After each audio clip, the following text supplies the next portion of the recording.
chers amis, j'espère que cette semaine commence bien pour chacun. En tout cas, en comptant sur la grâce de Dieu, elle va bien se passer. Il a un projet qui te dépasse. Oui, je dis, Dieu a un projet qui dépasse ton entendement. Ce que tu peux penser, Dieu veut faire et il va faire au-delà si tu t'attends à lui. Il a un projet de paix et non de malheur. Même si la situation par laquelle tu passes ressemble à un malheur, le projet de paix de Dieu va englober tout cela. Il va te soutenir, il va te conduire afin que tu t'en sortes et que tu puisses lui rendre gloire.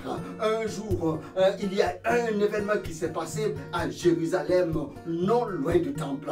Il y avait Pierre et Jean et à côté de lui, on voyait un homme qui sautait et qui dansait. Et quand on s'approche, on reconnaît que c'était cet homme-là qui était assis à la porte du temple appelé la Belle.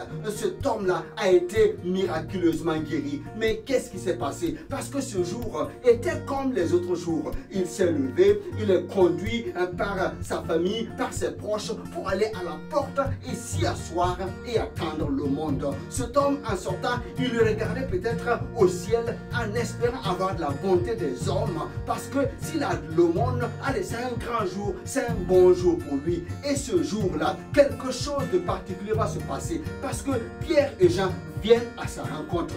Il le regarde et Pierre lui dit, nous n'avons pas d'argent, nous n'avons pas d'or, mais nous avons quelque chose qui est bien plus important que l'argent et l'or pour toi. Nous avons le nom de Jésus. Et il lui dit, donc au nom de Jésus, lève-toi et marche. Pierre tient la main de cet homme qui est paralytique.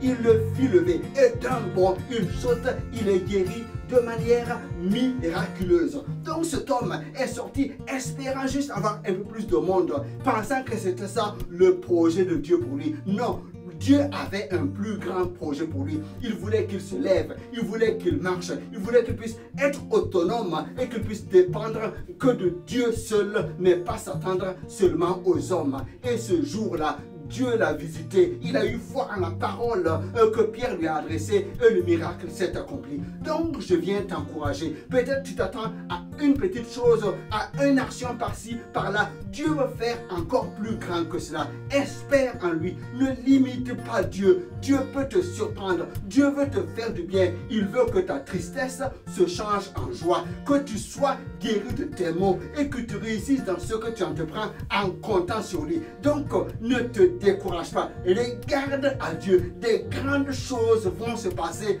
dans ta vie si tu espères en celui-là qui peut faire au-delà de ce que tu penses ou imagines. Donc il a un grand projet pour toi qui dépasse ton entendement. Attends-toi à ton Dieu et tu seras étonné et béni. Envoie-moi ton témoignage quand Dieu te visitera, parce qu'il est fidèle, il va le faire. Je te souhaite une excellente semaine. À très bientôt. Bye bye.